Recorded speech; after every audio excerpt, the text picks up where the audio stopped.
श्रीनारायणाष्टकम्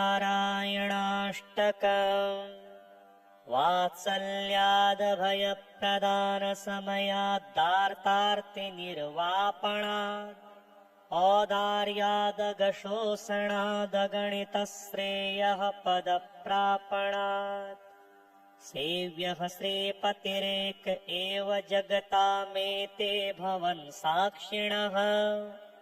प्रह्लादश्च विभीषणश्च करिराट् पाञ्चाल्यहल्या ध्रुवः प्रह्लादास्ति यदीश्वरो वदहरिः सर्वत्र मे दर्शय स्तम्भे चैवमिति ब्रुवन्तुमसुरम् तत्राविरासीद्धरिः वक्षस्तस्य विदारयन्निजनखैर्वात्सल्यमापादयन् नार्तत्राणपरायणः स भगवान् नारायणो मे गतिः श्रीरामोऽत्र विभीषणो यमनघो रक्षो भयादागतः सुग्रीवानयपालयेन मधुना पौलस्त्यमेवागतम्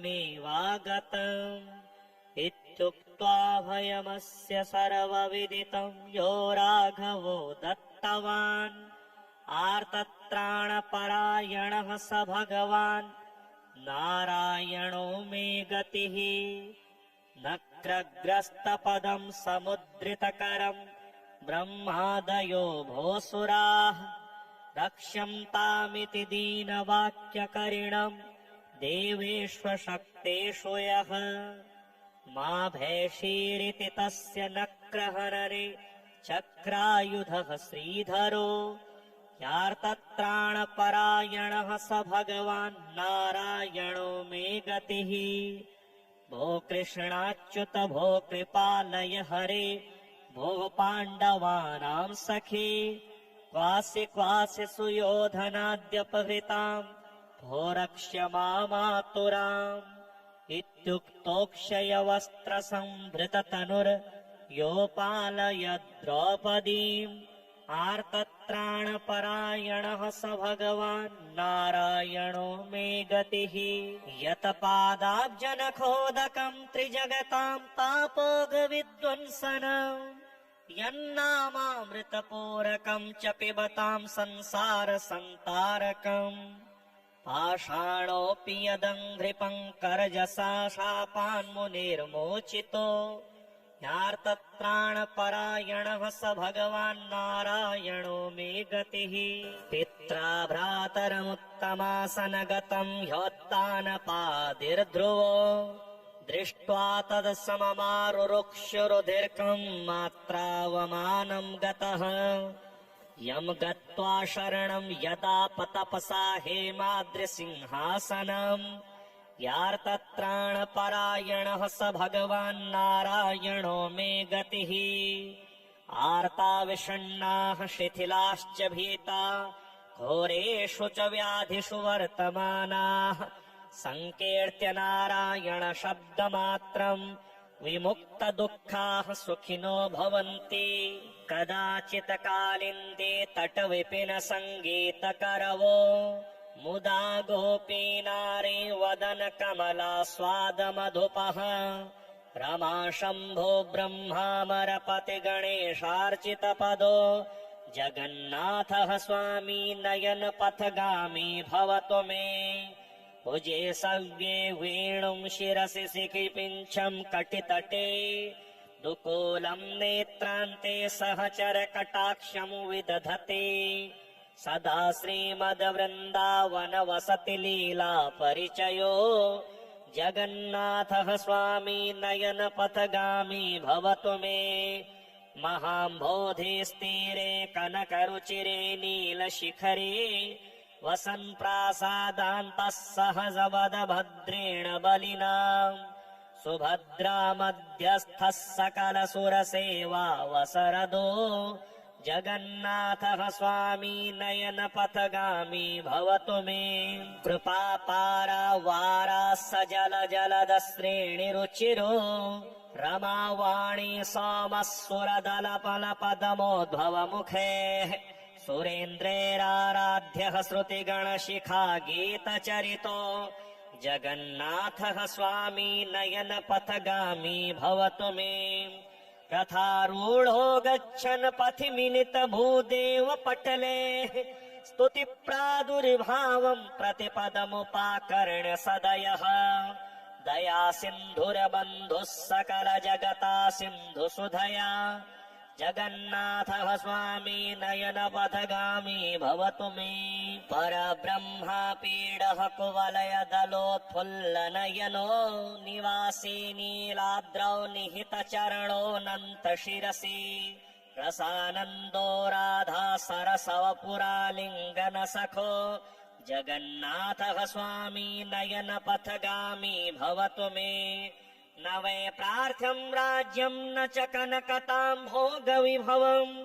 न याचेऽहम् रम्याम् निखिलजनकाम्याम् वरवधूम् सदा काले काले प्रमथपतिना गीतचरितो जगन्नाथः स्वामी नयनपथगामी भवतु मे। हरत्वम् संसारम् द्रुततरमसारम् सुरपते हरत्वम् पापानाम् विततिमपराम् यादवपते अहो दीनानाथम् निहितमचलम् निश्चितपदम् जगन्नाथः स्वामी नयनपथगामी भवतु मे। श्रीहरिनामाष्टकम्। श्रीकेशवाच्युतमुकुन्दरथाङ्गपाणि गोविन्द माधव जनार्दन दानवारे नारायणामरपते त्रिजगन्निवास जिह्वे जपेति सततम् मधुराक्षराणि श्रीदेव देव मधुसूदन शार्ङ्पाणि दामोदरार्णवनिकेतन कैटभारे विश्वम्भरामभरणभूषित भूमिपाल जिह्वे जपेति सततम् मधुराक्षराणि श्रीपद्मलोचन गदाधर पद्मनाभ पदमेश पद्म पद पावन पद्मपाणि पीताम्बराम्बर रुचि रुचिरावतार जिह्वे जपेति सततम् मधुराक्षराणि श्रीकान्त कौस्तुभधरार्तिहराब्जपाणि विष्णो त्रिविक्रम महीधर धर्मसेतो वैकुण्ठवास वसुधाधिप वासुदेव जिह्वे जपेति सततम् मधुराक्षराणि श्रीनारसिंह नरकान्तक कान्तमूर्ते लक्ष्मीपते गरुडवाहन शेषसायिन् केशिप्रणासन सुकेश कटीटमौले जिह्वे जपेति सततम् मधुराक्षराणि श्रीवत्सलाञ्छन सुरर्षभ शङ्खपाणि कल्पान्तवारिधि विहार हरे मुरारे यज्ञेश यज्ञमय यज्ञभुगादिदेव जिह्वे जपेति सततम् मधुराक्षराणि श्रीराम रावण रिपो रघुवंशकेतो सीतापते दशरथात्मज राजसिंह सुग्रीव मित्र मृगवेधन चापपाणि जिह्वे जपेति सततम् मधुराक्षराणि श्रीकृष्ण वृष्णिवर यादव राधिकेश गोवर्धनोद्धरण कंस विनाश सौरी गोपाल वेणुधर पाण्डुसुतैक बन्धो जिह्वे जपेति सततम् मधुराक्षराणि इत्यष्टकम् भगवतः सततम् नरो यो नामाङ्कितम् पठति नित्यमनन्यचेताः विष्णोः परम् पदमुपैति पुनर्न जातु मातुः पयोधररसम् पिबतीह सत्यम्। श्रीनारायणाष्टकम्। वात्सल्यादभयप्रदानसमयाद्दार्तार्तिनिर्वापणात् औदार्यादघशोषणादगणितश्रेयः पदप्रापणात् सेव्यः श्रीपतिरेक एव जगतामेते भवन् साक्षिणः प्रह्लादश्च विभीषणश्च करिराट् पाञ्चाल्यहल्या ध्रुवः प्रह्लादास्ति यदीश्वरो वदहरिः सर्वत्र मे दर्शय स्तम्भे चैवमिति ब्रुवन्तुमसुरम् तत्राविरासीद्धरिः वक्षस्तस्य विदारयन्निजनखैर्वात्सल्यमापादयन् नार्तत्राणपरायणः स भगवान् नारायणो मे गतिः। श्रीरामोऽत्र विभीषणो यमनघो रक्षो भयादागतः सुग्रीवानय पालयेन मधुना पौलस्त्यमेवागतम्। इत्युक्त्वा भयमस्य सर्वविदितं यो राघवो दत्तवान् आर्तत्राणपरायणः स भगवान् नारायणो मे गतिः। नक्रग्रस्तपदं समुद्रितकरं ब्रह्मादयो भोऽसुराः रक्ष्यन्तामिति दीनवाक्यकरिणं देवेष्वशक्तेषु यः। मा भैषीरिति तस्य नक्रहरणे चक्रायुधः श्रीधरो यार्तत्राणपरायणः स भगवान् नारायणो मे गतिः। भो कृष्णाच्युत भो कृपालय हरे भो पाण्डवानां सखे क्वासि क्वासि सुयोधनाद्यपहृताम् भो रक्ष्य मामातुराम्। इत्युक्तोक्षयवस्त्रसम्भृततनुर्योपालय द्रौपदीम् आर्तत्राणपरायणः स भगवान् नारायणो मे गतिः। यत्पादाब्जनखोदकम् त्रिजगताम् तापोगविध्वंसनम् यन्नामामृतपूरकम् च पिबताम् संसारसन्तारकम् पाषाणोऽपि यदङ्घ्रिपङ्करजसा शापान्मुनिर्मोचितो यार्तत्राणपरायणः स भगवान् नारायणो मे गतिः। पित्रा भ्रातरमुत्तमासनगतम् ह्योत्तानपादिर्ध्रुवो दृष्ट्वा तदसममारुरुक्षुरुधिर्कम् मात्रावमानम् गतः यम् गत्वा शरणम् यदा पतपसा हेमाद्रिसिंहासनम् यार्तत्राणपरायणः स भगवान् नारायणो मे गतिः। आर्ता विषण्णाः शिथिलाश्च भीता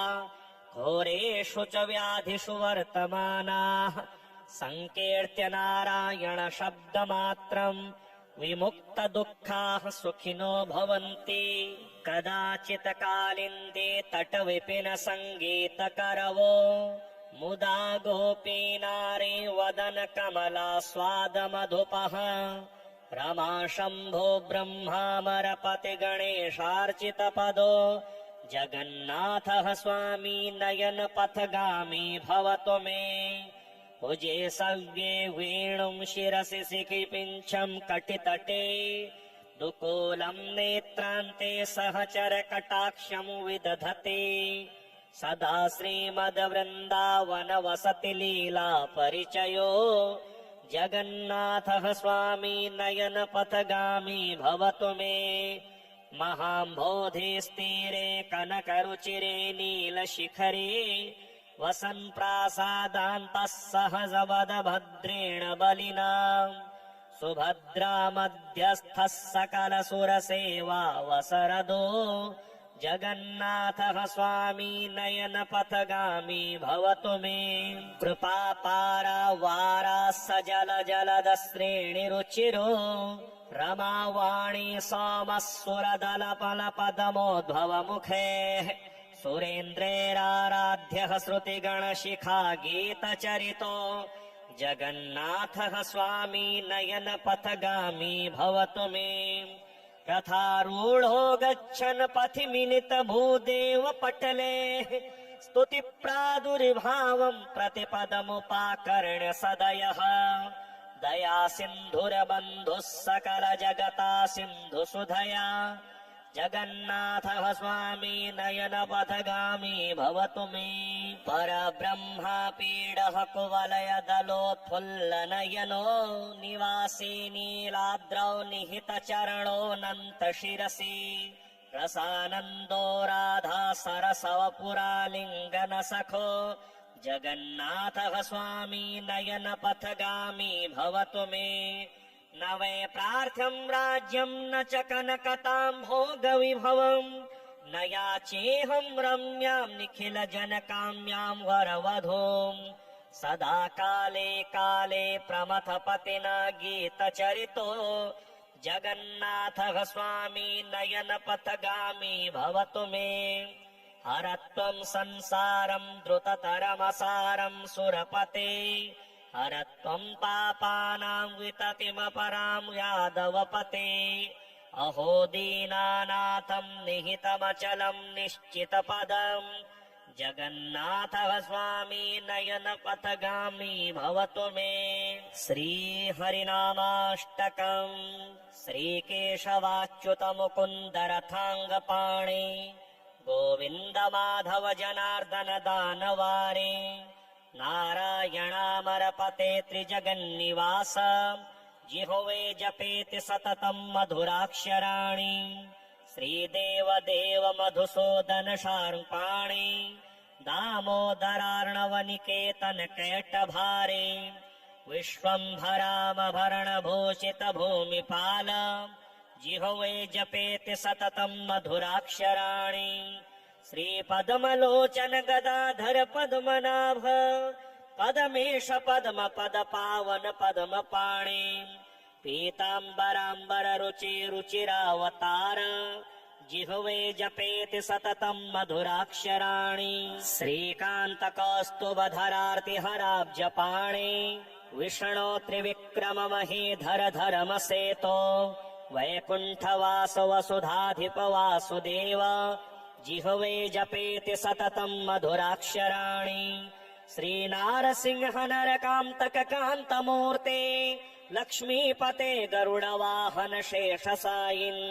केशिप्रणासन सुकेश कटीटमौले जिह्वे जपेति सततं मधुराक्षराणि श्रीवत्सलाञ्छन सुरर्षभ शङ्खपाणि कल्पान्तवारिधि विहार हरे मुरारे यज्ञेश यज्ञमय यज्ञभुगादिदेव जिह्वे जपेति सततं मधुराक्षराणि श्रीराम रावण रिपो रघुवंशकेतो सीतापते दशरथात्मज राजसिंह सुग्रीव मित्र मृगवेधन चापपाणि जिह्वे जपेति सततं मधुराक्षराणि श्रीकृष्ण वृष्णिवर यादव राधिकेश गोवर्धनोद्धरण कंस विनाश सौरी गोपाल वेणुधर पाण्डुसुतैक बन्धो जिह्वे जपेति सततं मधुराक्षराणि इत्यष्टकं भगवतः सततं नरो यो नामाङ्कितं पठति नित्यमनन्यचेताः विष्णोः परं पदमुपैति पुनर्न जातु मातुः पयोधर रसं पिबतीह सत्यम् श्रीनारायणाष्टकम् वात्सल्यादभयप्रदान समयाद्दार्तार्तिनिर्वापणात् औदार्यादगशोषणादगणितश्रेयः पदप्रापणात् सेव्यः श्रीपतिरेक एव जगतामेते भवन् साक्षिणः प्रह्लादश्च विभीषणश्च करिराट् पाञ्चाल्यहल्या ध्रुवः प्रह्लादास्ति यदीश्वरो वदहरिः सर्वत्र मे दर्शय स्तम्भे चैवमिति ब्रुवन्तुमसुरम् तत्राविरासीद्धरिः वक्षस्तस्य विदारयन्निजनखैर्वात्सल्यमापादयन् नार्तत्राणपरायणः स भगवान् नारायणो मे गतिः श्रीरामोऽत्र विभीषणो यमनघो रक्षो भयादागतः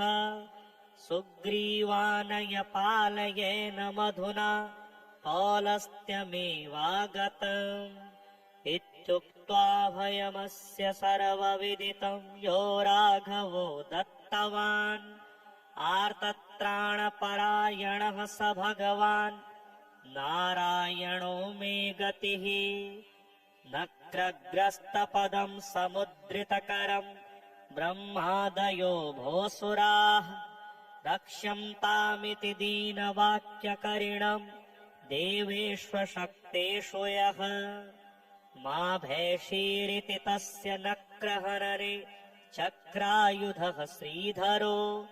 यार्तत्राणपरायणः स भगवान् नारायणो मे गतिः भो कृष्णाच्युत भो कृपालय हरे भो पाण्डवानां सखे क्वासि क्वासि सुयोधनाद्यपहृताम् भो रक्ष्य मामातुराम् इत्युक्तोक्षयवस्त्रसंभृततनुर्योपालय द्रौपदीम् आर्तत्राणपरायणः स भगवान् नारायणो मे गतिः यत्पादाब्जनखोदकम् त्रिजगताम् तापोगविध्वंसनम् यन्नामामृतपूरकम् च पिबताम् संसारसन्तारकम् पाषाणोऽपि यदङ्घ्रिपङ्करजसा शापान्मुनिर्मोचितो यार्तत्राणपरायणः स भगवान् नारायणो मे गतिः पित्रा भ्रातरमुत्तमासनगतम् ह्योत्तानपादिर्ध्रुवो दृष्ट्वा तदसममारुरुक्षुरुधिर्कम् मात्रावमानम् गतः यम् गत्वा शरणम् यदा पतपसा हेमाद्रिसिंहासनम् यार्तत्राणपरायणः स भगवान् नारायणो मे गतिः आर्ता विषण्णाः शिथिलाश्च भीता घोरेषु च व्याधिषु वर्तमानाः संकीर्त्य नारायण शब्दमात्रम् विमुक्तदुःखाः सुखिनो भवन्ति कदाचित् कालिन्दे तटविपिन सङ्गीतकरवो मुदा गोपीनारी वदन कमला स्वादमधुपः रमा शम्भो ब्रह्मामरपति गणेशार्चितपदो जगन्नाथः स्वामी नयन पथगामी भवतु मे भुजे सव्ये वेणुम् शिरसि शिखिपिञ्छम् कटितटे दुकूलम् नेत्रान्ते सहचर कटाक्षम् विदधते सदा श्रीमद्वृन्दावन वसति लीला परिचयो जगन्नाथः स्वामी नयन पथगामी भवतु मे महाम्बोधिस्तीरे कनकरुचिरे नीलशिखरे वसन् प्रासादान्तः सहजवदभद्रेण बलिना सुभद्रा मध्यस्थः सकलसुरसेवा वसरदो जगन्नाथः स्वामी नयन पथगामी भवतु मे कृपापारावारा सजल जलदश्रेणिरुचिरो रमावाणी सोमः सुरदलपलपदमोद्भवमुखे सुरेन्द्रेराराध्यः श्रुतिगणशिखा गीतचरितो जगन्नाथः स्वामी नयन पथगामी भवतु मे रथारूढो गच्छन् पथि मिलित भूदेव पटले स्तुति प्रादुर्भावम् प्रतिपदमुपाकर्ण्य सदयः दया सिन्धुरबन्धुः सकल जगता सिन्धु सुधया जगन्नाथः स्वामी नयन पथगामी भवतु मे परब्रह्मा पीडः कुवलय दलोत्फुल्लनयनो निवासी नीलाद्रौ निहित चरणोऽनन्त शिरसि रसानन्दो राधा सरसवपुरालिङ्गन सखो जगन्नाथः स्वामी नयन पथगामी भवतु मे न वै प्रार्थ्यम् राज्यम् न च कनकताम् भोगविभवम् न याचेऽहम् रम्याम् निखिल जनकाम्याम् वरवधूम् सदा काले काले प्रमथपतिना गीतचरितो जगन्नाथः स्वामी नयन पथगामी भवतु मे हरत्वम् संसारम् द्रुततरमसारम् सुरपते हरत्वम् पापानाम् विततिमपराम् यादवपते अहो दीनानाथम् निहितमचलम् निश्चितपदम् जगन्नाथः स्वामी नयन पथगामी भवतु मे श्रीहरिनामाष्टकम् श्रीकेशवाच्युत मुकुन्द रथाङ्गपाणि गोविन्द माधव जनार्दन दानवारे नारायणामरपते त्रिजगन्निवास जिह्वे जपेति सततं मधुराक्षराणि श्रीदेव देव मधुसूदन शार्ङ्पाणि दामोदरार्णवनिकेतन कैटभारे विश्वम्भरामभरणभूषित भूमिपाल जिह्वे जपेति सततं मधुराक्षराणि श्रीपद्मलोचन गदाधर पद्मनाभ पदमेश पद्म पद पावन पद्मपाणि पीताम्बराम्बर रुचि रुचिरावतार जिह्वे जपेति सततं मधुराक्षराणि श्रीकान्त कौस्तुभधरार्तिहराब्जपाणि विष्णो त्रिविक्रम महीधर धर्मसेतो वैकुण्ठवास वसुधाधिप वासुदेव जिह्वे जपेति सततं मधुराक्षराणि श्रीनारसिंह नरकान्तक कान्तमूर्ते लक्ष्मीपते गरुडवाहन शेषसायिन् केशिप्रणासन सुकेश कटीटमौले जिह्वे जपेति सततं मधुराक्षराणि श्रीवत्सलाञ्छन सुरर्षभ शङ्खपाणि कल्पान्तवारिधि विहार हरे मुरारे यज्ञेश यज्ञमय यज्ञभुगादिदेव जिह्वे जपेति सततं मधुराक्षराणि श्रीराम रावण रिपो रघुवंशकेतो सीतापते दशरथात्मज राजसिंह सुग्रीव मित्र मृगवेधन चापपाणि जिह्वे जपेति सततं मधुराक्षराणि श्रीकृष्ण वृष्णिवर यादव राधिकेश गोवर्धनोद्धरण कंस विनाश सौरी गोपाल वेणुधर पाण्डुसुतैक बन्धो जिह्वे जपेति सततं मधुराक्षराणि इत्यष्टकं भगवतः सततं नरो यो